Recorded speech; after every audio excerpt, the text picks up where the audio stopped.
Tomorrow night, David Steinberg is here, and Carlton Stowers is here as well. Yeah. Friday, don't get me started.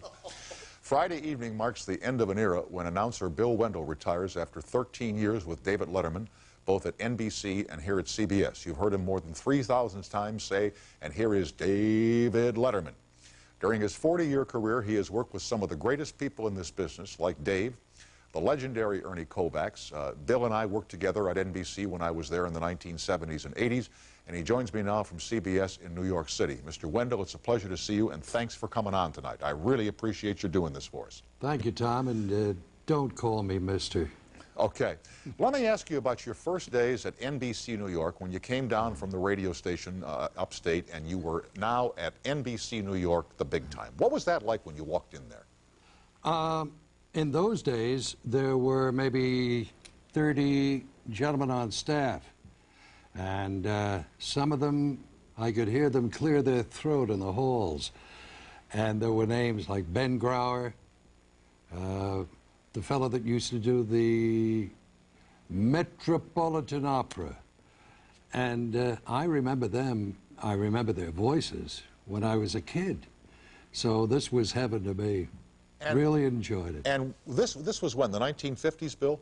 1950s, yeah. And what was the role of the announcer at NBC in those days? What were your assignments? Gee whiz, then we had band remotes from the Hotel Piccadilly in downtown, you know, that type of thing. Right. A couple of years before I came there, the announcer had to first speak a foreign language and wear tuxedos when he went out to do a remote. That's how classy it was. And then for a time you did a program for the local station called Mr. Adventure. Tell us about Mr. Adventure. Oh, Mr. Adventure was a rather inexpensive show. Had a fellow came in from Mahwah, New Jersey, and he would bring in a donkey or a horse or a chicken, and we'd put him on the show. And then we had, I would do voices and put them in the so-called mouth of the horse or something. And for like $200 a week, we did 5 shows. Uh-huh. And we did pretty well in the ratings. Now, I mentioned that you worked for a time as the announcer, and you used a word in the New York Times piece on you on Sunday that I don't remember, but you were more than an announcer with Ernie Kovacs, weren't you? Oh, you're talking about, and I still don't know what it means, amanuensis? Yeah, whatever that means. Yeah. Yeah. No, I did the announcing, and we did skits, and nearly everything in the world, because remember, Ernie was then doing the radio show over at ABC, and this was early in the morning. And then he would get in a car or a cab and write the script for the show on TV in the cab as it went from ABC to NBC. Mm-hmm. And it was pretty classy all the way through. And what kind of a guy was he? I mean, for the younger people who are watching who didn't know Ernie Kovacs, he was brilliant in terms of impromptu comedy. But when the camera was off, was he a funny guy? Was he a fast guy? He was a very nice man. He had a problem at the time, unfortunately. He had been married and then divorced, but his wife took the 2 daughters and went somewhere where Ernie couldn't find the kids. And he just literally spent thousands of dollars searching the country to just find the children. And it affected him. Yeah, yeah. But he just loved to gamble. And every week after a show, we would play poker. And he was the world's worst poker player. How much you beat him for? Well, one night, up at his place, we had Ernie, Barry Shear, the director, a couple of Broadway producers, and a fellow by the name of Mark Connolly, who wrote Green Pastures. Yes, sir. Do you remember him? Yes, sir. And we sat around and played table stakes, and now I'm talking 40 years ago. Uh-huh. And I walked out of there with a couple of $1,000 cash, and I had markers for a couple of thousand more. But I came back the next week and lost it all. And then you worked for a time with Garry Moore, and you work with Merv Griffin. Worked with them both, and very nice fellas. Garry was a favorite of mine. He was truly a gentleman. Quick story about Garry. He was going to retire. He had done the show with Jimmy Durante on CBS. He had done his own show, and now he's going to retire. So he and his wife are going to go on a round-the-world cruise. Garry, at one of his last shows, he was then the MC of To Tell the Truth, right, with Kitty Carlisle and those people. He was in Studio 6B, and across the hall doing a special was Bob Hope in 6A. Garry walked across the hall to say hello. Bob found out he was retiring. Bob said to Garry, you're going to be doing your material on board the ship. And Garry said, Bob, I'm paying for the cruise. It's around the world, and I'm retiring. And Bob Hope, the erstwhile worker, couldn't understand that. He just had to work. But Garry was going to give it up.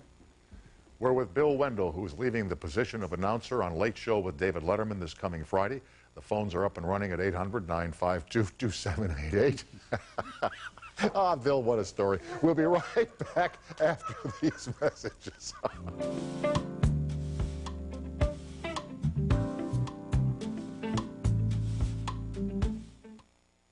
We're on the air with Bill Wendell of CBS. Here's Paul in Bearsville, New York. Hello. Hello, guys. Hi, how are you, Paul? Pretty good. How you doing? Good. What's your question for Bill? Hi, Mr. Wendell. I've seen you for, I guess, 12 years, and I think you're terrific. I'd like to know, you know when you say those things after you say who's going to be on the show? You know, you say a little funny comment? Yeah. Do you write those ever, or does Dave do them? I wouldn't touch those.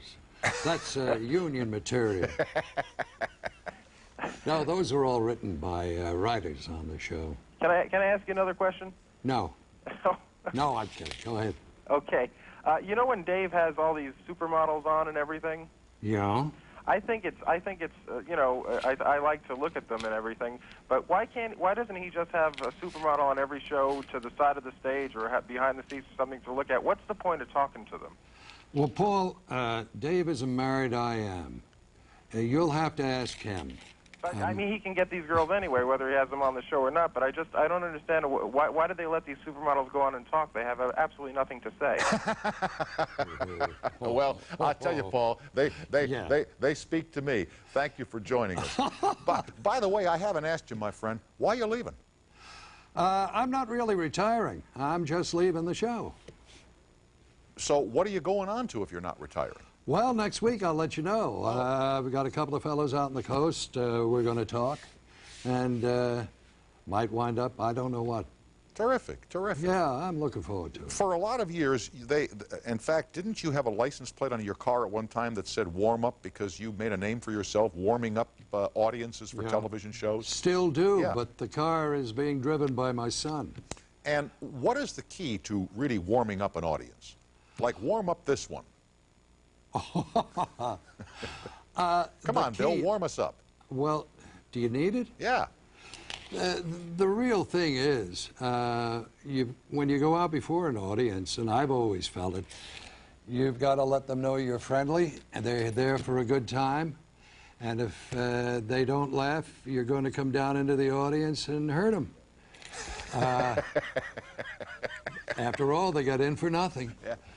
But, no, you just have to let them know that we're all friends up here and you're friends down there, and let's get together and have a good time. Here's Kelly on the toll-free calling from Toronto, Canada. Hi, you're on CBS, Kelly. Hi, Tom. You got lots of Canadian fans up here. I know it, and I appreciate that. Okay, great. Look, I just wanted to ask Bill, Paul Schaefer's always acknowledged by David, so I just wondered why doesn't he acknowledge Bill, you know? I mean, Bill does a great job announcing all the anecdotes, yet all the times I'm watching him, I've never seen the man until just tonight. So I just wanted to know. Well, you're very fortunate. It's just for the first time.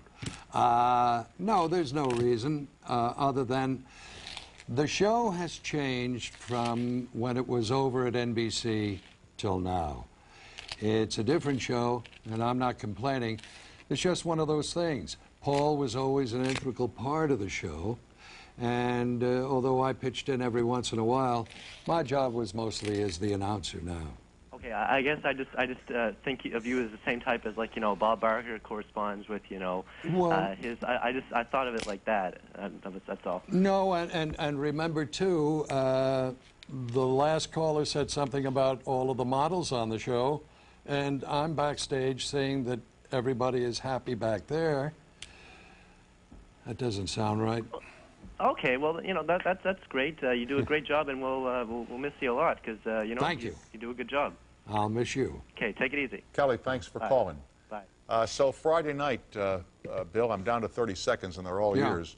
Anything special on the show with Dave Friday night that you know of, or surprises that we should look forward to? I don't know a thing. They haven't said one word to me. Maybe I'll just say so long, and that'll be it. But it's very good to talk with you, Thomas. Thank you, sir. You bring back great memories. When you're out on the coast, give us a holler. Come say hi, will you? Guaranteed. Okay, Bill. And you still playing golf? Not anymore. Oh, very good. No, I've taken up talking with these high-fashion models. Good night, Thomas. I'll see you on the coast, William. Take care. Thanks Thank for you. coming on. Bill Bye-bye. Wendell, 3,000 times. David Letterman. That's it. There's no more. What were you expecting?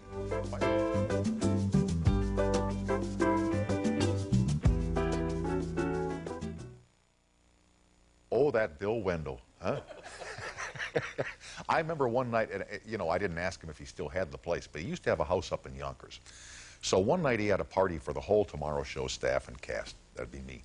And we went up, we went up there on a Saturday night, and we had a great time. You know, we had some drinks and we had a dinner, and it gets to be about 11:30, quarter or 12 at night, and people are getting ready to go home. And Wendell says, he says, "Come on down here," meaning to his basement. "I want to show you something." And down there, he's got a full bar with a cash register and bar stools and a pool table with the green light over it and a jukebox, you know, with the thing on the bar where you can select what you want to hear from the jukebox. I says, "Bill, why didn't we come down here 4 hours ago?" You know, he had a great place. And that's so we stayed and played pool till 2 o'clock in the morning. Tomorrow night, David Steinberg is here, and author Carlton Stowers, and then on Friday, Patrick Stewart is here, who I believe is operating a new Broadway show, which we'll find out about. Tomorrow night on all these internets, America Online, Prodigy, and I believe on CompuServe as well, Michael Jackson's going online, the king of pop. He must have, he's promoting something, is he not? History or some new record, but I don't think it's ever happened before that all of the three major online services for home computers have banded together to present one man, and I'm sure tomorrow they'll have more people online than they've had in the history of these services. So if you have computer technology and you're into Michael Jackson and you didn't know about that, it happens tomorrow night. Check your online service if you want to talk personally with the king of pop.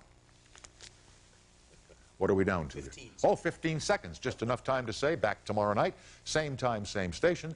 Join me now with Steve Mason on the Late Late Radio Show at 1-800-890-9990. That's all from Hollywood at this time.